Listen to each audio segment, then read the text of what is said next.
So, UFC Freedom 250 is going down in 12 hours, which is absolutely insane. And I, King Hit MMA, will be discussing each fight on the card of Donald Trump's birthday. He is the greatest. No, listen, I fucking hate my Trump fucking accent. But yeah, let's get right to it. If you like the video, please like and subscribe. I should have made this earlier in the week. I was busy, not going to go into it. But for the first fight on this card, Diego Lopez versus Steve Garcia. This is a low-key fucking cracker matchup. So, we'll start with Steve Garcia. That fit is horrible. Holy shit. It's a horrible fit. Steve Garcia just looks like your classic gas station employee. I digress. Steve Garcia, he's been on a super impressive win streak in the featherweight division. His most noticeable win, obviously, being David Obama. You know, the Obama who arguably lost to Giga Chad. But man, his boxing has looked super impressive, bro. Like, he is like genuinely really good in the boxing. Got decent grappling. I'm just trying to find the stats, you know. But he, like I said, his most impressive performance was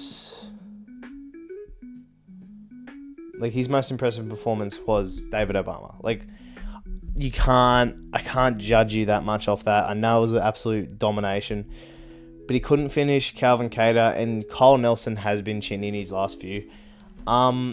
He has just been like versing absolute jobbers.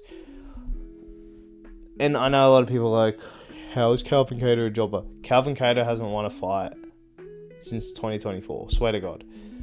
And David Onama arguably lost to Giga Chad. While Diego Lopez, Diego Lopez's competition has been Alexander Volkanovski, earlier this year. Like, not competitive, but still, like, has moments. Beat Jean Silva, had a really good first round against him, then got like getting pieced up. Nice counter. Jean Silva, who hasn't lost to anyone but Diego Lopez. A competitive first fight with Volk, and then beat the shit out of Brian Ortega. I think Diego Lopez is like swing and bang sort of style with clean boxing and really underrated grappling is going to take over this fight. I think Diego Lopez is going to win by a decision, like a real crisp decision, because he did look improved in the second Volk fight, but Volk just improved so much better. He knows how to game plan perfectly for these fights. I think Diego Lopez studying Steve Garcia, and Steve Garcia wanted to trade in the pocket with a fucking blockhead like Lopez, where I've seen Garcia get like slimed out by, can't remember his name. I literally had it up right here. I've seen Steve Garcia get chinned by Machete, like, you know what I mean? And I think Lopez is naturally just a bigger guy than these guys that Garcia has been fighting. So I'm going to go Lopez by decision. Not dominant. I think this is going to be a close fight. But I think Lopez is going to be a 29-28 decision. So yeah. Anyway, on to the next fight. We have Bo Nickel versus Kyle Dorcas. Bo Nickel's going to like mind read his way through this fight.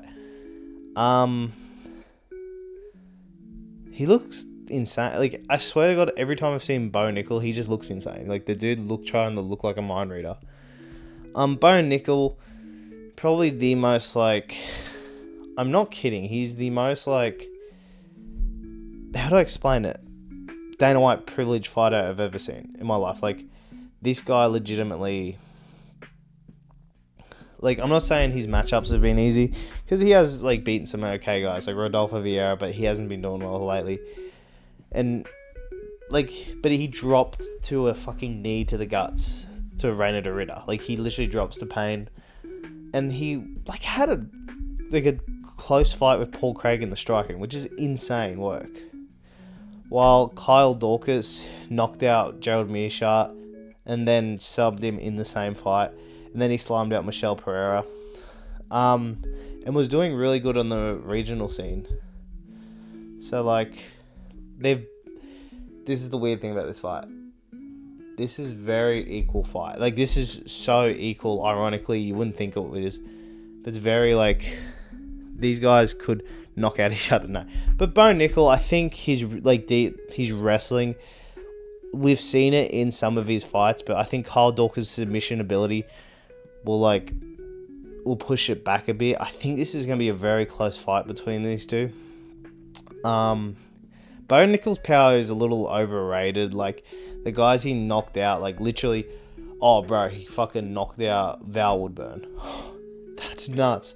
He knocked out Rodolfo Vieira. Oh, my God, that's nuts. Rodolfo Vieira got knocked out by Renato Mecanico, or whatever the fuck his name is. I hate this fight. And I like the reach of Carl Dawkins too. I'm going to go... I know this is going to sound insane. I'm going to go Kyle Dawkins by a submission. I have a feeling that like they've been building this up for Bo Nickel. But Kyle Dawkins has looked really good. While like, yes, Bo Nickel has been running through cans just like Kyle Dawkins. But like, I honestly rate Kyle Dawkins' win over Michel Pereira than Bo Nickel's win over Rodolfo Vieira. Anyway, I'm going to Kyle Dawkins by a submission. No, like, I know that's nuts, but I've just seen it. Like, I feel like I'm being like Bo Nickel. I'm feeling it. Anyway, I'm going to go Kyle Dawkins by submission in round 2. I think he's going to catch him in a takedown. I think his striking's better. Anyway, on to the next fight. We have Mauricio Rufy versus Michael Chandler. Conor McGregor, I want you. Like, legitimately, this is the most American... Like, if Michael Chandler doesn't come out to Hulk Hogan's theme song, I'm going to be so sad. Which is shit, because I can't watch this fight because I'm at work. I can't watch any of the fights because I'm at fucking work. I digress. Mauricio Rufy has been basically on a killer run until he ran into BSD, who basically used his grappling and got a really nice submission. Although BSD like has been looking low key like a top 5 opponent, top 5 killer, you know, like, and he knocked out Rafael Fiziev. Rafael Fiziev is like a really crafty Muay Thai striker.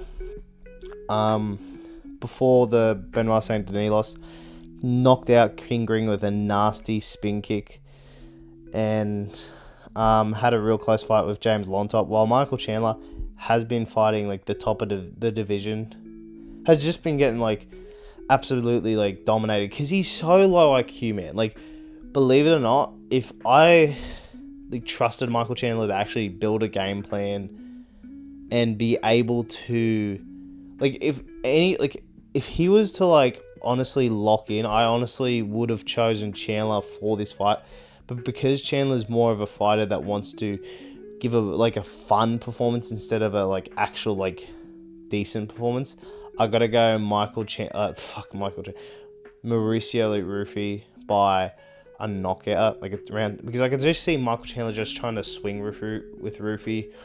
Mauricio Rufy has that Conor McGregor-esque style, not exactly, like he's not as much of a counter puncher. He'll come forward more, but he does have a nice right hand to like drop people. So I'm going Mauricio Rufy with a round 2 knockout. I just can't trust Michael Chandler, bro, because Michael Chandler's style would actually beat Rufy. Like, if this was Bellator Chandler, I would have chosen Chandler all day. But yeah, I'm choosing Mauricio Rufy by knockout. So yeah, anyway, and for the next fight, we've got Josh Hokett versus Derek Lewis.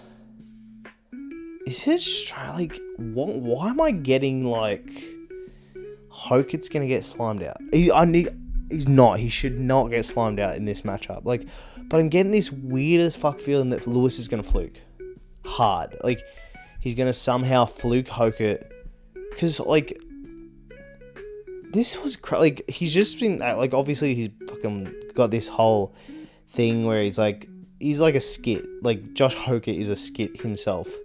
He's been acting weird like since he started getting in the UFC, and it works. Like, it got him on the White House card.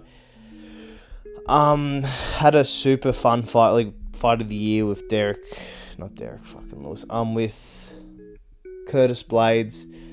But I didn't like what I saw, if you know what I mean. Like, in the striking, like, it proves that he can like strike with the top 8, but I didn't like how vulnerable he was in some of those matchups. Now, mind you, this fast striking style should beat the shit out of Lewis. Like, Lewis, if Lewis can't get that overhand right, he's done. Like, Lewis is legit, like, he has started to regress so much more and more and more. Like, especially in that Waldo Cortez Costa fight. I've never seen something so pathetic in my life. It was crazy when he did that. Like, when he just shelled up and, like, he got dropped by a jab. This is what I mean. Josh Hokett's faster. His wrestling's better. Like, he's a D1 wrestler. He's just overall better than Derek Lewis. Like, he is legitimately... If he does not run through Derek Lewis, that is insanity. This should not be a war. Like, you don't have a war with Derek Lewis. You beat the shit out of him until he flukes you, which is so strange because I can see this happening. I can see Derek Lewis, like Josh Hokett, trying to like finish him, and then Derek Lewis just pulls it out of his butt, like takes his pants off, and then fucking, it's crazy. I don't know why I'm seeing this happen. We're gonna see Derek Lewis just fluke Josh Hokett. It's gonna be nuts. It's gonna be absolutely nuts behavior. It's like, why are we seeing this? But yeah, I'm gonna go Josh Hokett by a TKO in the first or second round. I swear to God, my gut is like saying that Derek Lewis is gonna win, but Josh Hokett should win by a knockout. So yeah, anyway, I can't believe I was like thinking about that hard. And for the next fight, a fight that I'm like very underratedly excited for, Eamon Zahaba versus Sean O'Malley. Now, a lot of people like Sean O'Malley is going to win by domination. This could be a fun fight, man. I'm not saying I'm not choosing Sean O'Malley, but it is tailor-made matchup. Like, Eamon Zahabi walks forward, like, and he'll brawl. He'll literally just like that's all he does. Like, he's inside kind of pocket boxer, brawls with all his opponents. Had a really crazy fight with Jose Aldo. A lot of people shit on him for that performance, even though Jose Aldo is still a really good striker at the age of fucking 40. But his Cheeto Vera fight is the one where I'm like, ugh, you know. But I think that was just the style makes matchup thing. But this is a style made matchup for Sean O'Malley to TKO or possibly knock out Eamon Zahabi, where he will probably try and grapple. As we've seen, like, Sean O'Malley's not the best grappler with like high level grapplers, but I don't think Eamon Zahabi is that high level of grappler. Like, Eamon Zahabi's top fights is Jose Aldo, Cheeto Vera, you know, like fucking nothing crazy. But yeah, I think this matchup is to purely make Sean O'Malley look good. Like, I know he's got 2 losses to like Marab, and his Song Yadong win, I do not count that because that was 100% a loss. I don't give a shit. But yeah, but I think like Zahabi just trying to rush in. I just see Sean O'Malley countering with a right or a left. Yeah, I'm gonna go Sean O'Malley by a knockout in the first or second round. Because the way like Eamon Zahabi like just charges in, he charges in like Tom Aspinall technique. Like, if you look at the way Eamon Zahabi, like, he's sometimes technical, goes around on the outside, but Sean O'Malley's really good at like turning those corners and shooting that right. So I'm going to go Sean O'Malley by knockout. I think this is a clean win for O'Malley. So yeah. And for the next fight, oh buddy, this is legit. Like, this is legitimately such a good fight. Alex Pereira versus Cyril Gane for the interim light heavyweight title. Oh, bro. This is so hard to choose because Cyril Gane... Okay, we'll talk about Cyril Gane first. Cyril Gane, we're not going to go into his last fight because, you know, he fucking eye-poked in his... Like, he just literally, like, put his 2 dirty French fingers out there and eye-poked Tom Aspinall. But if we go from the fight before, he hasn't been looking that great. Like, the Volkov fight was a total robbery, but he knocked out Sergey Spivak hard, like, just, you know, bouncing style. Like, for a heavyweight, he, like, comes in, 1-2, bang, bang, straight out. He has leg kicks, ironically, has really nice leg kicks. But otherwise, like, if you get a really rangy counter striker, like Alex Pereira, which he was struggling against Volkov hard, that's why he had to take him down. I don't think Alex Pereira is as useless on the ground. Volkov is more useless on the ground than Alex Pereira. That sounds bad, but like Volkov is not a great ground grappler. Like, struggled against Jonathan Almeida, struggled against Cyril Gane, struggled against, like, he's just struggled on the ground with like a lot of the top grapplers, which these guys aren't grappler. Like, Cyril Gane is not a grappler. When the fuck are we gonna say that? Like, Cyril Gane's a grappler. He isn't. Cyril Gane has struggled with like aggressive counter punches. So, example, like when Volkov is an aggressive counter puncher, he'll come in, and when you try to flurry him on him, he'll pop a tough jab out or like a hook. That's what Alex Pereira specializes in. And for Alex Pereira, he's just looked incredible. Like, the only guys that Alex Pereira has struggled against was Ankalaev, which I do believe that Pereira was off. Like, if you look at all of Pereira's other fights, I think like you have to really like put it into account. My phone went off. Like, all these guys that come in against him, like, it is a very, very different style, and this is where like I do worry for Alex Pereira. But I can see Cyril Gane trying to like jump in with a 1-2 and then Pereira going bang with the left hook.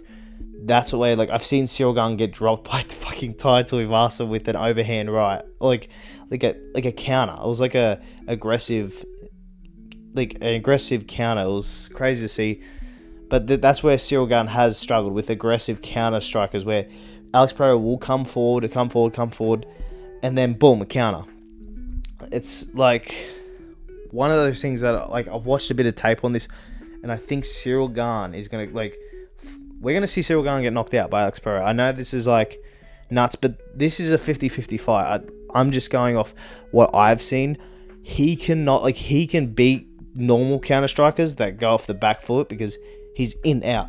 But when it's aggressive counter strikers, the counter striker that comes forward, like an Alex Pereira, like a Volkov, I can't believe I'm saying this, Tai Tuivasa, that's when they get him. That's when they get a Cyril Gane. And Alex Pereira is the hardest hitter I think Cyril Gane's fought. I mean, Cyril Gane has fought. And I think Alex Pereira, with those leg kicks, with that check left hook, with that aggressive coming forward, I think he's going to knock out Cyril Gane in the first or second round. But this is a close fight. Cyril Gane could circle, throw those leg kicks, throw that jab out there, just circle around the outside. Even then, I just see Pereira getting that left hook and then finishing Cyril Gane. So I'm going Alex Pereira by around 1 or 2 knockout. Anyway, and this isn't out of hate. Like, I don't hate Gane. This is pure. I think Pereira is going to win. Like, I think Pereira's style is perfect for Cyril Gane. So anyway, and on to the main event. Big fucking Rufus versus Ilia Topuria.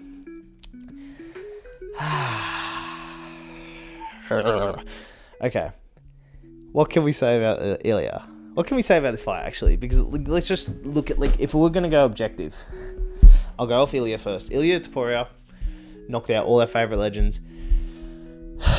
Technically, now let's look at this as a technical thing. Like, let's not put power into anything. Let's not, like, Ilia Topuria has had little moments where he has struggled. He has struggled with the striking of Alexander Volkanovski before he knocked him out. He has struggled with a rangy striker like Max before he knocked him out.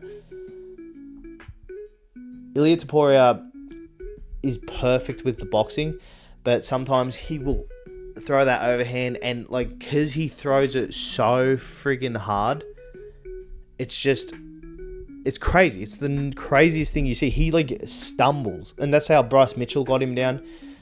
That's how like Volk could counter off him, and that's how Jai Herbert, I know that's the most famous instance of Ilia getting caught hard, got that kick on him.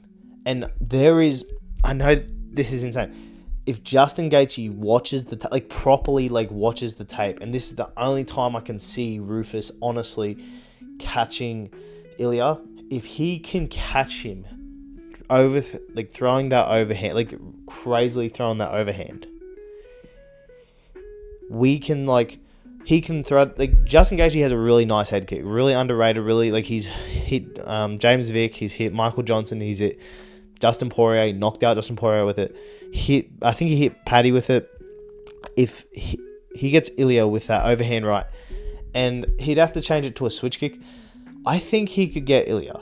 And this is the, like, obviously there's that, like, uppercut, but that uppercut doesn't, like, knock people out. I haven't seen it knock people out. I've seen that kick knock people out. But otherwise, I can't see a world where Gaethje can win. Because for one thing, his style is he gets hit. You watch his past fights, he gets hit so much. He got hit by Dustin. He got hit by fucking Paddy. Now, I know Paddy, that might have been the strategy with Paddy, but he gets hit by Dustin, Paddy, Tony, not Khabib, but, like, he gets hit by all these guys. Like, he wants to, like, he's like a car crash. He wants to crash into you, and that is not a style you can use against Ilya Topuria. It's not, it's just, like, you got to be, like, like, the only person I could have imagined to beat Ilya in the striking was Volk. Like, legitimately, like, Volk on a different night, I think, could beat Ilya. I know that sounds crazy, but you have to be picture perfect. You can't let Ilya get too close. You got to come in and out. You got to be, like, you got to get him on that overhand right. And that's the only way I can see Justin Gaethje winning. But otherwise, he gets hit too much. It's like Prates versus JDM. That's when I should have chose Prates, because JDM gets hit in all his fights. He'll take a punch to give you 4 punches. You can't do that against Ilya. Justin Gaethje will get hit with 2 to land, like, 3 car crash style fucking punches. You know what I mean? So, in other words, if I was to go by percentage, like, legitimately percentage, I'll give the respect to Justin Gaethje, because he is legit. Like, I don't know where this thing where it's like, oh, Justin Gaethje would get, like, he's not getting out wrestled by Ilya. Like, he'd get submitted. Like, here's the thing about Justin. He is legitimately a great anti-wrestler, and, like, he doesn't use his wrestling. Like, we know this. He is a good anti-wrestler, though. He was a D2, D3 athlete, if I'm not wrong. We have seen in multiple fights where he's landed on top, he'll just throw strikes, then he'll get up. He doesn't submit, he doesn't do that. So I don't know where this, if Ilya can't strike with Gaethje. No. Ilya can strike with Gaethje. We're not going to see any ground bullshit unless it's a submission. Ilya is a very underrated submission. Like, he started as a grappler in the UFC. But here's my main point. I'm going to give Ilya, like, Justin Gaethje a 20% chance to win this fight. Because I hate people who are like, it's a 10% chance. Like, this isn't GM3 versus Khamzat Chimaev. This is Justin Gaethje, like, his style. Even if I was like, if it wasn't Justin Gaethje, even if it was like someone else, the style's just, it's too bad. It's a shit style against Ilya. I'm going to go Ilya Topuria by around 1 or 2 knockout.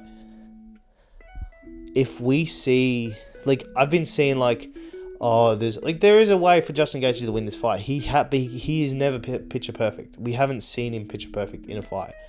If I was to see, like, if in the last fight, we were to see him just be perfect against Pat, like, just boom, counter, boom, boom, boom. Like, he was good, but he wasn't perfect, and he won't be perfect in this matchup, and he will get knocked out by Ilya Topuria hard.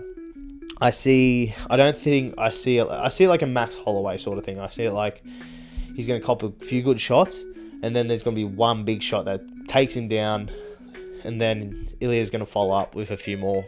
That's it. And I've got Ilya Topuria by a knockout. But listen, man, this is a really, really good card. I am really wanting to take a day off just for this card, because in Australia, guess what? This isn't Sunday. It's fucking Monday. I got to work. But if you like the video, I did break down most of the fights and why I think, like, obviously some of them weren't as detailed, but definitely the last 2 were a bit more detailed. I have watched film on most of the fighters. But yeah, I want Rufus to win. I am such a huge fan of Justin Gaethje, but in my heart, I know he's not going to. But if he does, if I get off work and see Justin Gaethje knew, I'll be like, we're in a simulation, you know what I mean? But yeah, listen, if you like the video, please like and subscribe. I really appreciate it. And I'll see you all later. Thanks. Bye.